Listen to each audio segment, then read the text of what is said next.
நியூயார்க்கில் நடைபெற்ற scrips national spelling B போட்டியில் வெளிநாட்டு இந்தியரான 13 வயது அரவிந்த் மஹன்கலி முதலிடம் பிடித்து சாதனை படைத்தார். நெய்டல் என்ற வார்த்தையின் எழுத்துக்களை சரியாக தெரிவித்து 30,000 அமெரிக்க டாலர்களை அவர் பரிசாக வென்றார். இந்த தொகையை தன் மேற்படிப்பிற்காக உபயோகிக்கப் போவதாக தெரிவித்த அரவிந்த் இயற்பியல் விஞ்ஞானியாக வர வேண்டும் என்பதே தனது லட்சியம் என்றார். கடந்த 2 ஆண்டுகளிலும் இந்த போட்டியில் பங்கேற்ற அரவிந்த் இறுதிப் போட்டி வரை வந்து வெளியேறினார். மற்றொரு அமெரிக்க வாழ் இந்தியரான 13 வயது பிரணவ் சிவகுமார் 2ஆம் இடத்தையும் ஸ்ரீராம் ஹத்வர் 3ஆம் இடத்தையும் பிடித்தனர். ஒரு வார்த்தையின் பொருள், மூலக்கரு, அதனை பிரயோகித்து வரும் ஒரு வாக்கியத்தையும் போட்டியாளர்கள் சொல்ல வேண்டும்.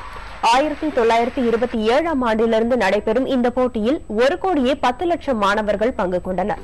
1999ஆம் ஆண்டிலிருந்து தொடர்ந்து தெற்காசிய மாணவர்களை இதில் வெற்றி பெற்று வருகின்றனர்.